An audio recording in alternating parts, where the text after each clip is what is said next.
روحانی مسائل میں سے ایک بڑا مسئلہ ہوتا ہے تملق کا مسئلہ، چاپلوسی کرنا۔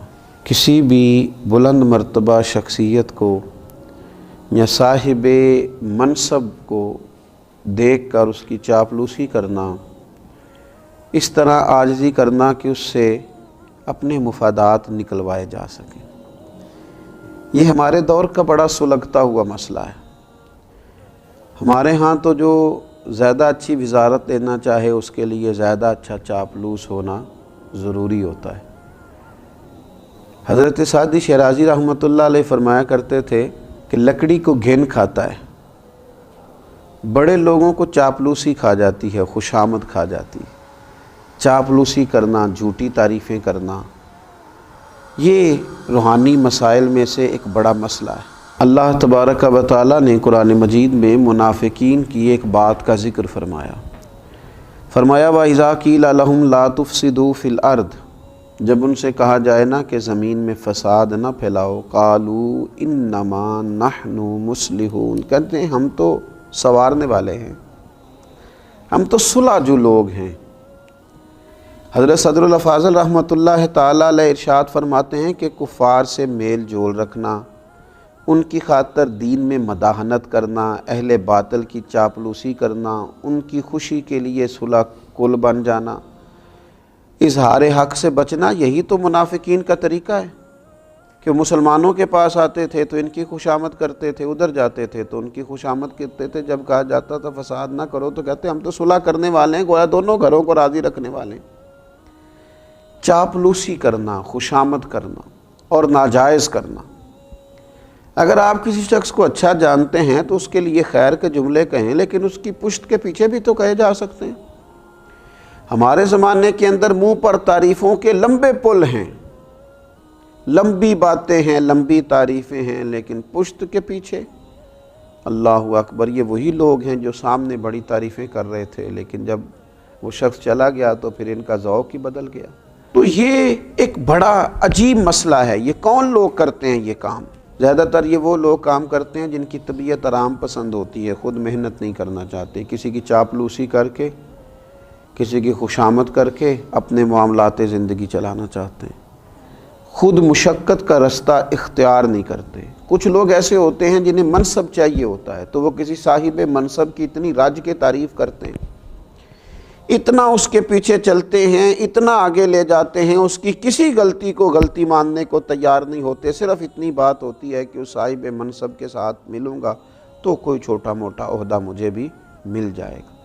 کچھ لوگ اس لیے چاپلوسی کرتے ہیں کہ انہیں شہرت کی ضرورت ہوتی ہے، انہیں چاہیے ہوتا ہے کہ میرا بھی نام ہو جائے، کسی بڑی جماعت کے نمائندے بن گئے، کسی بڑے آدمی کے نمائندے بن گئے تو اس کی جائز ناجائز ترجمانی کر کے وہ کیا کرتے ہیں، وہ اپنے لیے شہرت کا سامان اکٹھا کرتے ہیں۔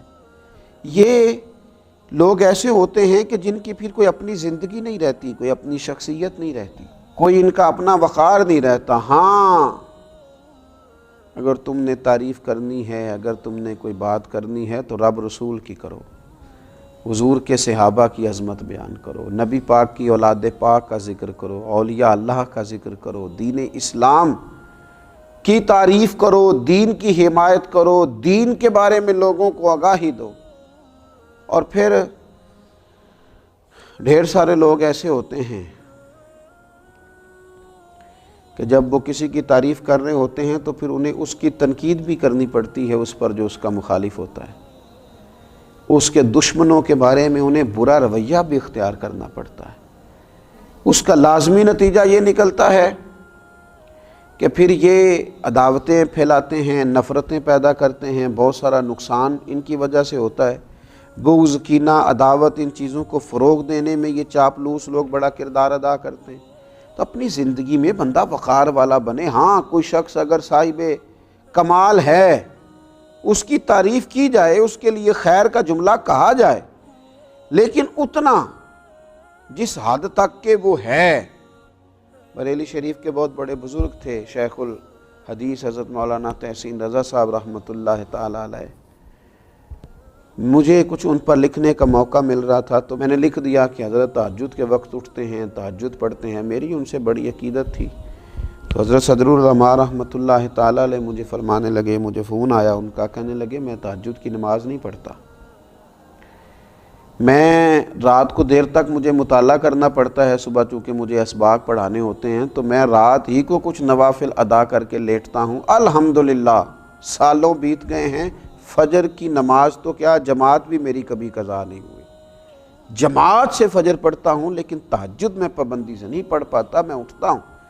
وہ بات لکھو جو خوشامد کے دائرے میں نہ جائے، جو ایسی نہ ہو جو خلاف واقعہ ہو۔ ہمارے بزرگ اس کو سختی سے ناپسند کرتے، سختی سے۔ ہم نے دیکھا کچھ مشائخ کو دیکھا، اگر کسی شخص نے مبالغہ آرائی کے ساتھ ان کی تعریف کی تو انہیں روک دیا، انہوں نے کہا نہ بھائی میں اس منصب کا اہل نہیں ہوں، مجھے صرف وہ کہو اس منصب کا میں اہل ہوں۔ لیکن یہاں خوشامد ہے کہ بڑی لمبی چوڑی ہے۔ اللہ کے پیارے رسول صلی اللہ تعالیٰ علیہ وآلہ وسلم نے ارشاد فرمایا، جس نے کسی غنی کی مالدار کے لیے، حضور فرمانے لگے جس نے کسی مالدار کے لیے عاجزی اختیار کی اور اپنے آپ کو اس کی تعظیم اور مال و دولت کے لالچ کے لیے بچھا دیا، صرف مال کی وجہ سے، دولت کی وجہ سے اپنے آپ کو اس کے سامنے بچھا دیا، تو حضور فرماتے ہیں ایسے شخص کی 2/3 غیرت اور دین کا آدھا حصہ جاتا رہا۔ 2/3 غیرت چلی گئی، آدھا دین چلا گیا، کیونکہ اس نے مالدار کے سامنے خوشامد کر دی، اس نے جناب اس کے سامنے اپنے آپ کو جھکا دیا۔ ہاں ایک جگہ خوشامد کرنے کی اجازت دی میرے نبی پاک صلی اللہ تعالی، حضور نے اجازت دی۔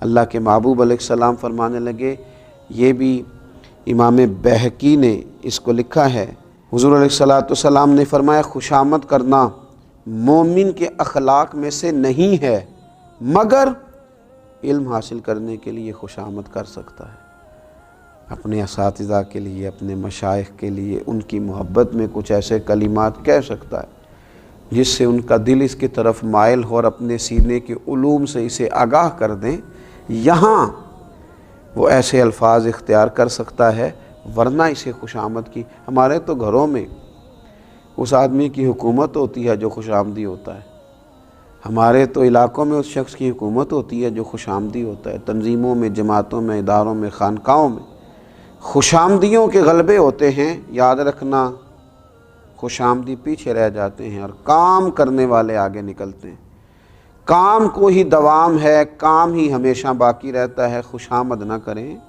کام کریں، ڈیوٹی کریں۔ یہ خوش آمد تو ایک روحانی مرض ہے، اللہ تعالی ہمیں اس مرض سے نجات عطا کرے۔